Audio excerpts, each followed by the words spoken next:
नमस्कार दोस्तों, मैं आचार्य वसुधा आप सभी का हार्दिक अभिनंदन करती हूँ।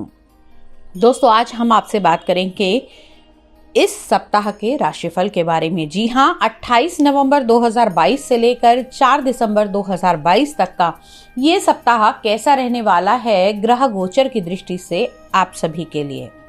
लेकिन उससे पहले अनुरोध करूंगी कि यदि आप यहाँ पर नए हैं और अब तक सब्सक्राइब नहीं किया है तो प्लीज इसे सब्सक्राइब कर दीजिए चैनल को। साथ ही साथ बेल आइकन को जरूर दबा दीजिए ताकि आने वाले सभी वीडियो आपको समय से मिल सके। तो चलिए वीडियो की तरफ आगे बढ़ते हैं। बात करते हैं सर्वप्रथम कि इस सप्ताह में कौन कौन से विशेष व्रत, पर्व और त्योहार आने वाले हैं। सबसे पहले 28 नवंबर को श्री राम जी का विवाह उत्सव मनाया जाएगा। कहते हैं इसी दिन माता सीता ने श्री राम जी के अशोक वाटिका में पहली बार दर्शन किए थे।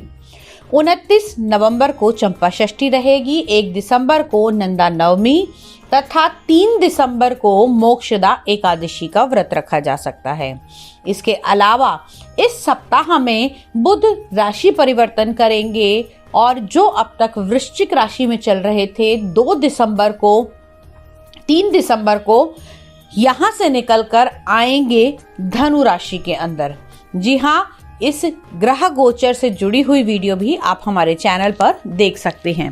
तो चलिए चलते हैं वीडियो की तरफ। बात करते हैं जल्दी से कैसा रहने वाला है ये सप्ताह आपके लिए और क्या कहते हैं आपके सितारे। तो चलिए अब बात करते हैं कन्या लगन वाले जातकों के बारे में। कैसा रहेगा कन्या लगन वाले जातकों के लिए ये सप्ताह ग्रह गोचर की दृष्टि से।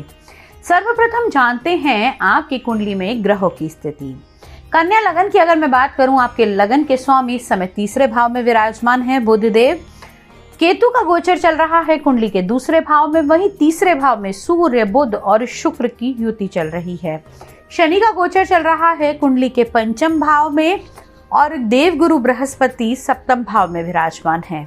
राहु गोचर कर रहे हैं आपकी कुंडली के 8म भाव में तथा मंगल अपनी वक्र स्थिति में आपकी कुंडली के भाग्य भाव में यानी कि 9वें भाव में विराजमान है।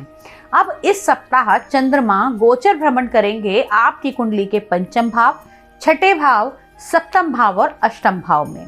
अब इस ग्रह गोचर का आपके जीवन पर क्या प्रभाव पड़ेगा, आइए उसकी तरफ ध्यान केंद्रित करते हैं। जैसा कि मैंने कहा कि आपके लगन के स्वामी अभी 3रे भाव में विराजमान हैं, तो बुध होने के कारण कहीं ना कहीं यात्राएं भी करवाएंगे और इस सप्ताह में आप लोगों की हेल्थ भी बेटर होगी। लेकिन इससे ज्यादा बेटर सप्ताह के एंड में होगी, यानी कि जैसे ही बुध का होगा राशि परिवर्तन 3 दिसंबर को और आएंगे आपके 4th भाव में। अब 2रे भाव की यदि हम बात करें तो यहाँ पर केतु देव विराजमान हैं आपकी कुंडली के 2रे भाव में। तो इससे आप लोगों को सर्वाइकल की अगर कोई प्रॉब्लम है या कंधों की अगर कोई प्रॉब्लम है तो आपको केतु के मंत्रों का जाप करना चाहिए। यदि आप मंत्र जाप नहीं भी कर सकते तो आप नुकीली चीजें जैसे छुरी, चाकू, कैंची ये मंदिर में दान कर सकते हैं। इसको आपके सर्वाइकल और आपके कंधे से जुड़े हुए रोगों में निजात मिलेगी। और साथ ही साथ यदि आंख में कोई इन्फेक्शन चल रहा था या फिर आंखों की रोशनी को लेकर कोई परेशानी चल रही थी तो वो भी ठीक होती हुई दिखाई देगी। अब बात करते हैं आपकी कुंडली के 3रे भाव की, जहां पर सूर्य, बुध और शुक्र का गोचर चल रहा है। यही भाव हम देखते हैं भाइयों के लिए, साहस के लिए, बल पराक्रम और छोटी यात्राओं के लिए। तो यहाँ पर सूर्य, बुध और शुक्र का ये गोचर लाभकारी रहने वाला है।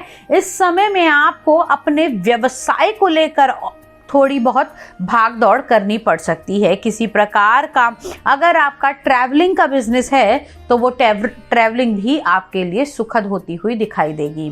इस सप्ताह में अगर हम बात करें आपके 4th भाव की, जिससे देखते हैं हम आपकी छाती, आपका हृदय, आप लोगों के वाहन, मकान इत्यादि सुखों के बारे में। यही माता का भी स्थान माना जाता है दोस्तों।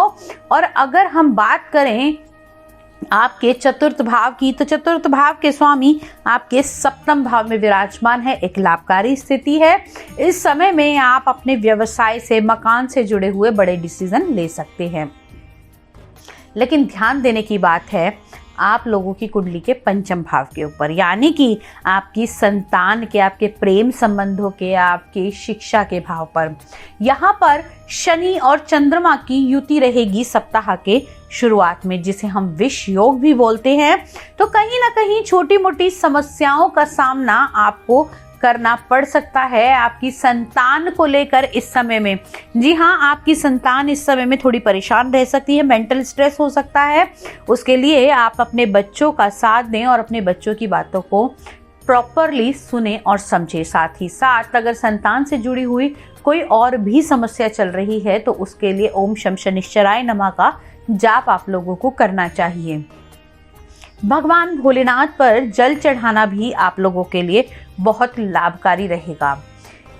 अगर आपके जीवन में संतान को लेकर या शिक्षा को लेकर कोई बड़ी परेशानी है तो कन्या लगन वाले जातक एक पंचमुखी रुद्राक्ष को धारण कर सकते हैं। इससे निश्चित तौर पर आपको लाभ प्राप्त होंगे और आपको मानसिक चिंताओं से, बीपी की शिकायत से आप लोगों को निजात मिलती हुई दिखाई देगी। अब बात करते हैं आपके सप्तम भाव की, जहां पर बनेगा गज केसरी योग सप्ताह के अंत में। यानी कि अगर हम देखें तो 3 तारीख को आपको आपकी पार्टनरशिप में लाभ मिल सकता है। साथ ही साथ जो युगल आगे विवाह के लिए सोच रहे थे उनकी विवाह की बात भी हो सकती है या फिर विवाह निर्धारित भी हो सकता है। इस समय में आप लोगों को पार्टनरशिप में अच्छे प्रॉफिट मिल सकते हैं। जो लोग पार्टनरशिप में काम करते हैं, ये सप्ताह गज केसरी योग, लक्ष्मी योग, धन योग आपके लिए बहुत लाभकारी रहने वाला है। अब सबसे बड़ी बात, राहु अप्रैल से चल रहे हैं आपकी कुंडली के अष्टम भाव में। अचानक से चीजें देना और अचानक से छीन लेना इनका नेचर होता है। तो दोस्तों, अगर पैसा आए भी तो उसे आपने वेस्ट नहीं करना है, इमीडिएट खर्च नहीं करना है, उसको बचा के रखिए आगे के लिए। साथ ही साथ इस समय में वाहन बड़ा सोच समझ कर चलाइएगा और इस समय में आप मंत्र चैंटिंग अगर करते हैं तो यही राहु आपको अध्यात्म की तरफ लेकर जा सकता है। इस समय में मेडिटेशन आपके लिए बहुत लाभकारी होगी और साथ ही साथ ये इंक्रीज करेगा आपकी सिक्स सेंस को भी।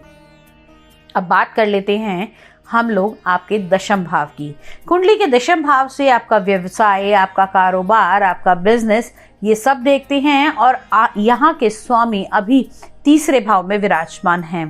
3 तारीख तक चीजें बड़ी आसानी से चलेंगी, लेकिन 4 तारीख को जैसे ही बुध का राशि परिवर्तन होगा और आएंगे आपके चतुर्थ भाव में और अपने ही घर को दृष्टि देंगे तो आपको लाभ मिलते हुए दिखाई देंगे। खास तौर से ये लाभ उनके लिए रहेगा जो कंप्यूटेशन, कैलकुलेशन या मैं कहूँ कला के क्षेत्र में हैं, गायन, वादन, लेखन का कार्य करते हैं या फिर किसी प्रकार का टेक्सटाइल का, कपड़े का काम करते हैं, वाणी से जुड़ा हुआ कोई कार्य करते हैं, तो आप लोगों के लिए ये बहुत लाभकारी रहने वाला है। इसके अलावा भी अन्य लोग जो इस कारोबार में नहीं हैं, लेकिन आप लोगों के अगर व्यवसाय में कोई दिक्कत चल रही थी तो घबराने की आवश्यकता नहीं है। आने वाला 22 दिन का समय आपके लिए बहुत ही शुभ रहने वाला है। बुध से जुड़ी हुई वीडियो भी आप हमारे चैनल पे देख सकते हैं। यहाँ से आपको पता लगेगा कि बुध का राशि परिवर्तन आपके लिए क्या क्या सावधानियां बरतने के लिए है और क्या आपको विशेष मिल सकता है। साथ ही साथ अगर बात करूं इस सप्ताह में कन्या लगन वाले जातकों के लिए कि कौन सा है लकी नंबर और क्या है लकी कलर, तो लकी नंबर आप लोगों के लिए रहने वाला है इस सप्ताह में नंबर 6 और लकी कलर रहेगा ऑफ वाइट कलर। अपनी कुंडली का विश्लेषण कराने, घर या फैक्ट्री का वास्तु कराने के लिए या फिर हमसे ज्योतिष, टैरो कार्ड रीडिंग, वास्तु शास्त्र, न्यूमरोलॉजी सीखने के लिए हमारे नंबर पे हमें संपर्क कर सकते हैं। आज की वीडियो में इतना ही। अगले वीडियो में आपसे फिर से मुलाकात करूंगी। तब तक के लिए जय मां भगवती।